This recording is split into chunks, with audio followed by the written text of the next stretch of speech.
hi friends welcome to संध्या कुटी channel நான் உங்கள் வரலட்சுமி இன்னைக்கு நம்ம சேனல் மூலமா ஒரு டிஃபன் ரெசிபிக்கு ஏத்த ரொம்பவே அருமையான டேஸ்டியான சட்னி ரெசிபி தாங்க நம்ம பார்க்க போறோம் அதுக்கு முன்னாடி நம்ம சேனலை சப்ஸ்கிரைப் பண்ணாத நண்பர்கள் இருந்தீங்கன்னா சப்ஸ்கிரைப் பண்ணிக்கங்க ப்ளீஸ் சப்போர்ட் பண்ணுங்க அப்பதான் வந்து நம்ம சேனல் மூலமா நிறைய ரெசிபிஸ் வந்து என்னால அப்லோட் பண்ண முடியும் ஸ்கிப் பண்ணாம என்ன சட்னி பண்றேன்னு சொல்லிட்டு பாருங்க ரொம்பவே டேஸ்டியா இருக்கும் இந்த சட்னி பாத்தீங்கன்னா இட்லி தோசைக்கு ரொம்பவே பிரமாதமான ஒரு சட்னின்னு கூட சொல்லலாங்க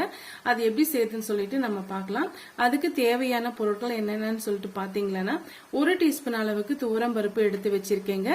1 டீஸ்பூன் அளவுக்கு கடலை பருப்பு 1 டீஸ்பூன் அளவுக்கு உளுந்தம் பருப்பு 1 கைப்பிடி அளவுக்கு நான் வந்து தேங்காய் பீஸுகளை சின்ன சின்ன பீஸுகளை கட் பண்ணி வச்சிருக்கேங்க இப்போ வந்து காஷ்மீரி மிளகாய் வந்து எடுத்திருக்கேன் கலருக்காக ஒரு 10 வரமிளகாய் சின்ன வரமிளகான்றதுனால ஒரு 10 வரமிளகாய் எடுத்து வச்சிருக்கேன் உங்க காரத்துக்கு ஏற்ப கூட்டவோ குறைக்கவோ செய்துக்குங்க 1 டீஸ்பூன் அளவுக்கு நான் தனியா வந்து எடுத்து வச்சிருக்கேங்க இந்த தனியா சேர்க்கும் போது ரொம்ப டேஸ்டியா இருக்கும் இப்ப அரை கைப்பிடி அளவுக்கு கொஞ்சம் குறைவா வந்து நான் கருவேப்பிலை எடுத்து வச்சிருக்கேங்க இப்ப சின்ன நெல்லிக்காய் சைஸ் அளவுக்கு புளி எடுத்து வச்சிருக்கேன் 2 மீடியம் சைஸ் வெங்காயம் வந்து எடுத்து வச்சிருக்கேங்க இது போல சின்ன சின்ன பீஸுகளா கட் பண்ணி வச்சிருக்கேன் இப்ப 7-8 வெள்ளைப்பூண்டு வந்து தோல் உரிச்சிட்டு எடுத்து வச்சிருக்கேன் சின்ன துண்டு இஞ்சி இப்ப இதுதாங்க இதுக்கு தேவையான பொருட்கள் இப்ப இது எப்படி வந்து நம்ம வதக்கிட்டு செய்யலாம்னு சொல்லிட்டு பார்க்கலாம்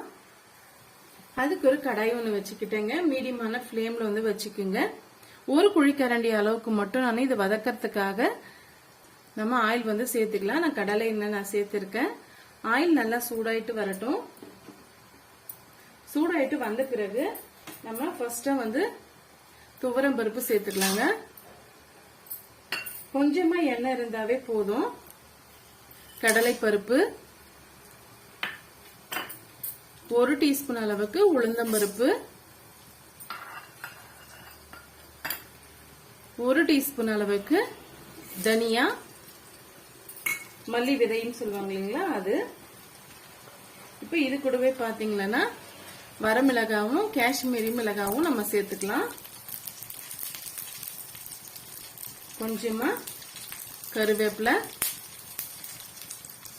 இதெல்லாம் ஃபர்ஸ்ட் ஒரு முறை நல்லா வந்து வதக்கி விட்டுக்கலாங்க கலர் வந்து சேஞ்ச் ஆகக்கூடாது கருகி போன மாதிரி இருந்ததுன்னா சட்னி வந்து நல்லா இருக்காதுங்க அதனால மீடியமான ஃப்ளேம்ல வச்சு வதக்கி விட்டுக்கலாம் பாருங்க இப்போ ஒரு அளவுக்கு நல்லா வந்து பருப்பு வதங்கி வந்துடுச்சு இந்த ஸ்டேஜ்ல நம்ம கட் பண்ணி வச்சிருக்க வெங்காயம் வெள்ளைப்பூண்டு இஞ்சி இது எல்லாம் வந்து நம்ம சேர்த்துக்கலாங்க சேர்த்துட்டு இதையுமே வந்து வதக்கி விட்டுக்கலாம் இது ஓரளவுக்கு வதங்கி வந்த பிறகு நம்ம தேங்காயும் புளியும் வந்து சேர்த்துக்கலாங்க இப்பவுமே வந்து மீடியமான ஃப்ளேம்ல தான் இருக்கணும்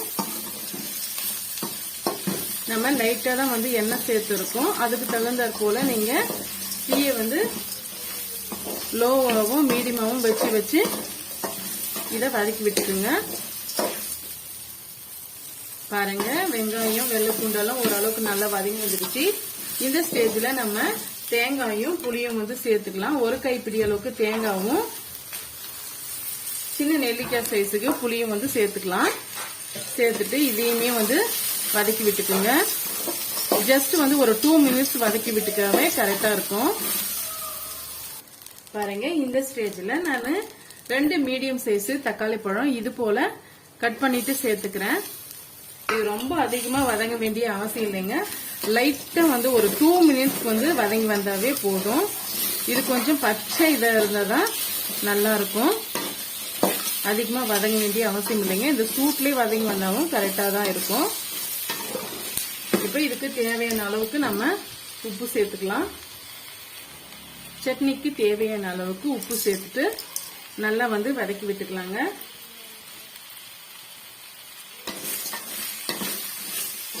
இந்த தக்காளி ஓரளவுக்கு வதங்கி வந்த பிறகு நல்லா ஆற விட்டுட்டு மைய வந்து அரைச்சி எடுத்துட்டு வந்துடலாம் உங்களுக்கு கொரகொரப்பா பிடிக்கும்னு நினைச்சீங்களானா நீங்க அதுக்கு தகுந்தாற் போல அரைச்சிக்குங்க ஆனா கொஞ்சம் நைஸா இருந்தாதான் கரெக்டா இருக்கும் நம்ம தனியா சேர்த்துருக்கிறதுனால அது நல்லா அரைஞ்சி வந்தாதான் கரெக்டா இருக்குங்க பாருங்க நல்லாவே வதங்கி வந்துருச்சு